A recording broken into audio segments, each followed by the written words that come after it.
ನಮಸ್ಕಾರ ಸರ್. ಹೇಳಿ sir. Sir ತಮ್ಮ ಹೆಸರು? ಗವಿಗೌಡ ಸರ್. ಸರ್ ತಾವೊಂದು ಯಾವ ಗ್ರಾಮ ಪಂಚಾಯತಿಯಿಂದ ಆಯ್ಕೆ ಆಗಿದ್ದೀರಾ ಸರ್? ಸರ್ ನಾವು ಬಲ್ಲಹಳ್ಳಿ ಗ್ರಾಮ ಪಂಚಾಯತಿ ಹಾಂ ಸರ್. ಬಲ್ಲಹಳ್ಳಿ ಗ್ರಾಮ ಪಂಚಾಯತಿ ಆಯ್ಕೆ ಆಗಿದ್ದೀನಿ. ಬೇರುವಂಡಿ ಗ್ರಾಮ ಪಂಚಾಯತಿ ಗ್ರಾಮ ಪಂಚಾಯತಿ ಬಲ್ಲಹಳ್ಳಿ ಕ್ಷೇತ್ರ. ಬೆಳ್ಳಳ್ಳಿ ಕ್ಷೇತ್ರದಿಂದ ಆಯ್ಕೆ ಆಗಿದ್ದೀರಾ. ಹ್ಮ್. ಇದೇ ಮೊದಲ ಬಾರಿನಾ ಸರ್? ಇಲ್ಲ ಸರ್, ನಾವು ಎರಡನೇ ಬಾರಿ. 2 ಸಲಿನೂ ಗೆದ್ದಿದ್ದೀರಾ? 2 ಸಲ ನಿಂತು 2 ಬಾರಿನೂ ಗೆದ್ದಿದ್ದೀರಾ. ಹೇಗೆ ಅನಿಸ್ತಿದೆ ಸರ್ ಈಗಿನ ಒಂದು ಪೊಲಿಟಿಕ್ಸ್? ಪೊಲಿಟಿಕ್ಸ್ ಚೆನ್ನಾಗಿದೆ. ಜನಸೇವೆ ಮಾಡೋರಿಗೆ ಒಂದು ಅನುಕೂಲ ಇದೆ. ಈ ದುಡ್ಡು ಮಾಡೋರ್ಗಂತೂ ಆಗಲ್ಲ. ಒಳ್ಳೆತನದಲ್ಲಿ ಒಳ್ಳೆ ಇದು ಮಾಡಿ ಜನಸೇವೆ ಮಾಡ್ಬೇಕು ಅಂತ ಬಂದಿದ್ದೀವಿ. ಅದರಲ್ಲಿ ಮುಂದೆ ಯಾವ ಥರ ಅಂತ ಆ ಥರ ಜನರ ಇದೆ ಅಂತ ಸೇವೆ ಮಾಡೋಣ ಅಂತ ಅಂದ್ಬಿಟ್ಟು ನಾವು ರಾಜಕೀಯದಲ್ಲೇ ಇದ್ದೀವಿ. ನಾವು 93 ರಾಜಕೀಯದಲ್ಲೇ 93ರಿಂದ ಒಂದು ರಾಜಕೀಯದಲ್ಲೇ ಇದ್ದೀವಿ ಸರ್. ಸತತವಾಗಿ ಹಂಗಾರೆ ತಮಗೆ ಒಂದು 22 ವರ್ಷದ ಒಂದು ಅನುಭವ ಇದೆ ಸರ್. ಈ 22 ವರ್ಷದ ಒಂದು ಅನುಭವದಲ್ಲಿ ತಮಗೆ ಒಂದು ಯಾವ ರೀತಿಯಾದ ಒಂದು ಆಗಿನ ರಾಜಕೀಯಕ್ಕೂ ಈಗಿನ ರಾಜಕೀಯಕ್ಕೂ ಎಲ್ಲ ಬದಲಾವಣೆಗಳು ನೋಡಿದ್ದೀರಾ? ಆವಾಗಿನ ರಾಜಕೀಯದಲ್ಲೇ ಒಂಥರ ಎಲ್ಲ ಜನಕ್ಕೆ ಈ ಥರ ಯಾವುದು ಇತ್ತಿಲ್ಲ, ಫೋನ್ ಮೆಸೇಜ್ ಇತ್ತಿಲ್ಲ, ಹಳ್ಳಿಗೂ ಈ ಥರ ಇದಿತ್ತಿಲ್ಲ. ಇವಾಗ ಯಾವುದೇ ಒಂದು ಅವ್ಯವಹಾರ ಮಾಡೋಕ್ಕೂ ಆಗಲ್ಲ. ಯಾವೊಬ್ಬ ರಾಜಕಾರಣಿನೂ ಅವನೇನೇ ಇದ್ರು ಒಂದು ಮುಕ್ತವಾಗಿ ಮಾಡಬೇಕು. ಏನೇ ಒಂದು ವ್ಯವಹಾರ ಮಾಡೋದು ಏನು ಮಾಡೋಕ್ಕೆ ಪ್ರತಿಯೊಂದು ಹುಡುಗರಿಗೂ ಗೊತ್ತು. ಇವತ್ತಿನ ಜನ್ರೇಷನ್ ಭಾರಿ ಮುಂದುವರೆದಿದೆ.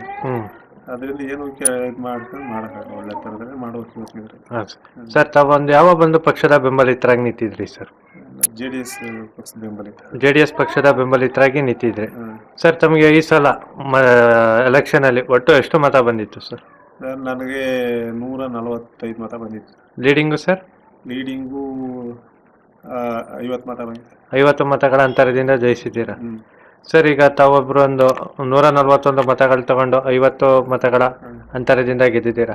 ಇದಕ್ಕೆ ಸಪೋರ್ಟಿವ್ ಆಗಿರೋಂಥ ರಾಜಕೀಯದಲ್ಲಿ ಬೆನ್ನೆಲುಬಾಗಿ ಅಥವಾ ಗುರುಗಳು ಅಂತೇಳಿ ಯಾರಾದರೂ ಇದ್ದಾರೆ? ನಮ್ಮ ಹಳ್ಳಿ ಜನನೇ, ನಮ್ಮ ಜನಗಳು ಇದ್ದಾರೆ. ನಾವು ಮೇಲ್ಮಟ್ಟವ್ರ ಇದರಲ್ಲಿ ಗ್ರಾಮ ಪಂಚಾಯತಿಗೆ ಅವ್ರದ್ದೇನು ಎಲ್ಲ ಬರಲ್ಲ. ಹಳ್ಳಿ ಲೋಕಲ್ ಆಗಿ ಅಂತಂದ್ರು ನೆಂಟರು ಇಷ್ಟು ಸ್ನೇಹಿತರು ಎಲ್ಲ ಇದು ಮಾಡ್ತಾರೆ. ಎಲ್ಲ ರೀತಿಯೂ ಇದು ಮಾಡ್ತಾರೆ, ಸಹಕಾರ ಮಾಡಿದ್ದಾರೆ ಸರ್. ಈಗ ತಮ್ಮ ಪ್ರಕಾರ ಈಗ ತಮ್ಮ ಗ್ರಾಮದಲ್ಲಿ ಅತಿ ಹೆಚ್ಚು ಕುಂದುಕೊರತೆಗಳೇನಿದೆ ಸರ್? ಇಲ್ಲಿ ನೀರಿನ ಸಮಸ್ಯೆ ಇದೆ.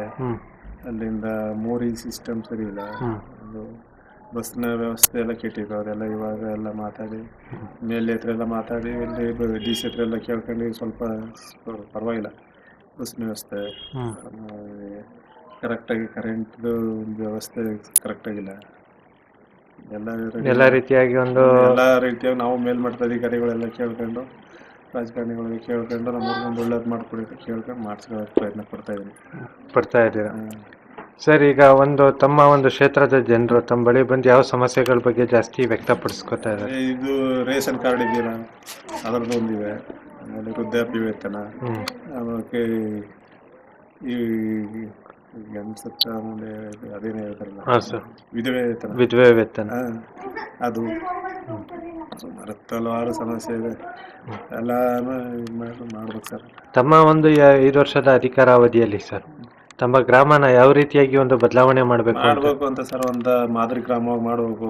ನಮ್ಮ ಜನ ಹೊರಗಡೆಯಿಂದ ಬಂದವರು ಗುರುತಿಸ್ಬೇಕು. ರೋಡು, ನೀರು, ಲೈಟು, ಪ್ರತಿ ಬಸ್ಸು ಏನು ನಮ್ಮ ಹಳ್ಳಿಯಲ್ಲಿ ಯಾವ ಸೌಲಭ್ಯಗಳು ಎಲ್ಲ ಮಾಡಿ ನಮ್ಮ ಊರಿಗೆ ಒಂದು ಚೆನ್ನಾಗಿ ಮಾದರಿ ಗ್ರಾಮ ಒಂದು ಇದು ಮಾಡಬೇಕು ಅಂತ ಒಂದು ಆಸೆ ಇದೆ ಸರ್. ಆಸೆ ಇದೆ ಸರ್. ತಮಗೆ ರಾಜಕೀಯ ಬಿಟ್ಟು ಯಾವ್ದಾರ ಬೇರೆ ಸಂಘ ಸಂಸ್ಥೆಗಳಲ್ಲಿ ಗುರುತಿಸ್ಕೊಂಡಿದ್ದೀರಾ? ರಾಜಕೀಯ ಬಿಟ್ಟು ಸಂಘ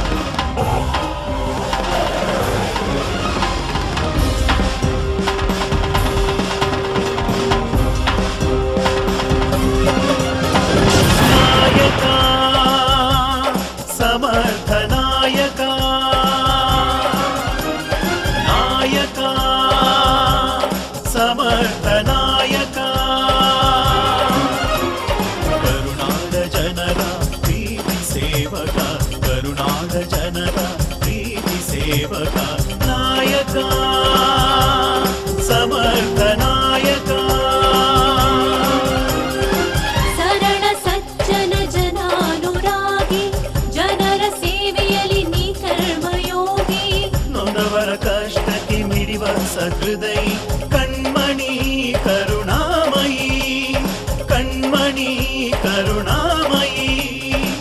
ನಿಂದೆ ಅಪನಿಂದೆ ನಿನ್ನ ಜಟಿಸದು, ಧರ್ಮ ಯುದ್ಧದಲ್ಲಿ ಗೆಲ್ಲುವೆ ಎಂದು ಆತ್ಮವಿಶ್ವಾಸವೇ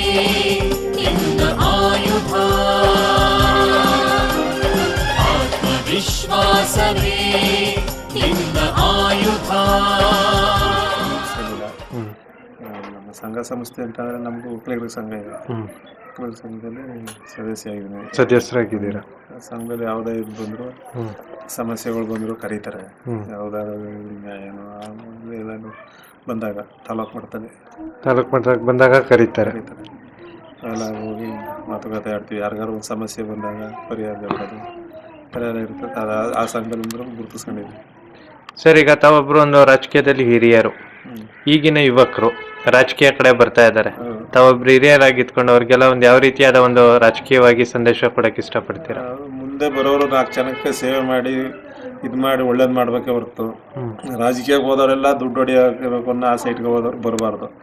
4 ಜನ ಸೇವೆ ಮಾಡ್ತೀನಿ, ಸ್ವಾರ್ಥದಿಂದ ಮಾಡಬಾರ್ದು, ನಿಸ್ವಾರ್ಥದಿಂದ ಸೇವೆ ಮಾಡ್ತೀನಿ ಅನ್ನೋದು ಯುವಕರು ರಾಜಕೀಯಕ್ಕೆ ಬರ್ಬೇಕು.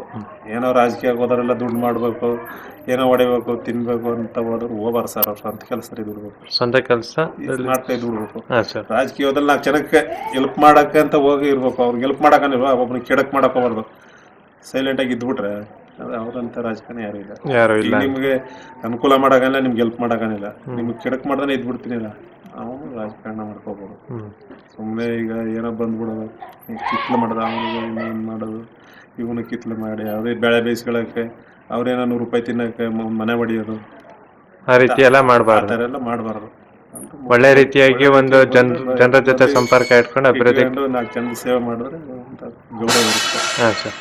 ಸರ್, ಈಗ ಈಗಿನ ಒಂದು ರಾಜಕೀಯಕ್ಕೆ ತಮ್ಮ ಪ್ರಕಾರ ಎಜುಕೇಶನ್ ಬೇಕೋ ಬಿಡ್ಬೋದು ಸರ್? ಬೇಕು ಸರ್, ಎಜುಕೇಶನ್ ಬೇಕು. ಏನಕ್ಕೋಸ್ಕರ ಬೇಕಾಗ್ಬೋದು ಸರ್? ಎಲ್ಲ ಸರ್ಕಾರಿ ಎಲ್ಲಗಳು ಇರ್ತವೆ. ಈಗ ಅವನು ಒಬ್ಬ ರಾಜಕಾರಣಿನೂ ಅದ್ರಲ್ಲಿ ತಿಳ್ಕೊಂಡು ಓದ್ಕೊಂಡು ಮಾಡಬೇಕು.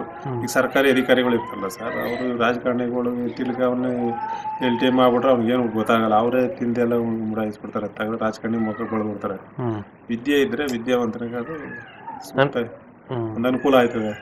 ಒಂದು ರಾಜಕೀಯ ತಿಳ್ಕೊಂಡು ಅದರಲ್ಲಿ ಈ ಕಾನೂನು ಬಗ್ಗೆ ಏನು ತಿಳ್ಕೊಂಡು ಏನು ಮಾಡ್ಬೋದು, ಅದರಲ್ಲೇ ಆಕ್ಟ್ ತಿಳ್ಕೊಂಡು ಕಾನೂನು ಬುಕ್ ಇರ್ತಾರೆ ತಗೋ ಓದ್ಕೊಂಡು ಏನು ಮಾಡ್ಬೋದು ಮಾಡಿದ್ರೆ ನಾವು ಈ ಥರ ನಮಗೆ ಒಬ್ಬ ಸರ್ಕಾರಿ ಅಧಿಕಾರಿನೂ ಇವನ್ ರಾಜಕಾರಣಿಗಳು ಮಿಂಗಲಾಗಿ ಹೋಗ್ಬೇಕು. ಈ ರಾಜಕಾರಣಿಗೆ ಏನೂ ಗೊತ್ತಿಲ್ಲದೆ ಅವನು ಮನೆ ಮೂಢಾತ್ಮ ಆದರೆ ಅವ್ನಿಗೆ ಅಕ್ಷರ ಗೊತ್ತಿಲ್ಲದೆ ಹೋದ್ರೆ ಸರ್ಕಾರಿ ಅಧಿಕಾರಿ ಏನು ಮಾಡ್ತಾರೆ, ಇವ್ರಿಗೇನು ಗೊತ್ತಿದ್ದಂಗೆ ಎಲ್ಲ ಬಳಕೊಂಡು ಅವನೇ ತಿಂದ್ಬಿಟ್ಟು ಏನೇ ಸರ್ಕಾರ ಸವಲತ್ತು ಇದ್ರು ರಾಜಕಾರಣಿ ಮುಖಾಂತರ ಅವ್ನ ಕ್ಷೇತ್ರಕ್ಕೂ ಅವ್ನ ಇದಕ್ಕೆ ಜನಕ್ಕೆ ತಲುಪ್ತಂಗೆ ಮಾಡ್ಬಿಡ್ತಾರೆ. ಈ ವಿದ್ಯೆ ಇದ್ರೆ ಅದರಲ್ಲಿ ವಿದ್ಯಾವಂತರಾಗೋದು ಸೂಕ್ತ. ವಿದ್ಯಾವಂತರಿದ್ರೆ ಒಳ್ಳೇದು ರಾಜಕೀಯಕ್ಕೆ. ವಿದ್ಯಾವಂತರೇ ಆಗಬೇಕು. ಹಾಂ ಸರ್. ಸರ್, ಈಗ ಕಡೆಯದಾಗಿ ತಮ್ಗೊಂದು ಪ್ರಶ್ನೆ. ಈಗ ತಾವೊಂದು ಗ್ರಾಮ ಪಂಚಾಯತಿ 2 ಬಾರಿ ಸದಸ್ಯರಾಗೋದಕ್ಕೆ ತಮ್ಮ ಗ್ರಾಮದ ಮತ ಬಾಂಧವರೇ ಕಾರಣ. ಯಾಕಂದ್ರೆ ಒಂದೊಂದು ಅಮೂಲ್ಯವಾದ ಮತಗಳನ್ನು ಹಾಕಿ ತಮ್ಮನ್ನ ಗೆಲ್ಸಿದ್ದಾರೆ. ಅವರಿಗೆಲ್ಲ ಈ ಸಂದರ್ಭದಲ್ಲಿ ತಾವು ಯಾವ ರೀತಿಯಾದ ಒಂದು ಕೃತಜ್ಞತೆಗಳು ಹೇಳಕ್ ಇಷ್ಟಪಡ್ತೀರಾ? ಅವರು ಈ ಪಂಚಾಯತಿ ನನ್ನ 2ನೇ ಬಾರಿ ಗೆಲ್ಸಿ ಕಳಿಸಿದ್ರಿಂದ ನಮ್ಮ ಊರಿನವ್ರಿಗೆ ನಾನು ಅವ್ರಿಗೆ ಯಾವತ್ತೂ ಚಿರಋಣಿ.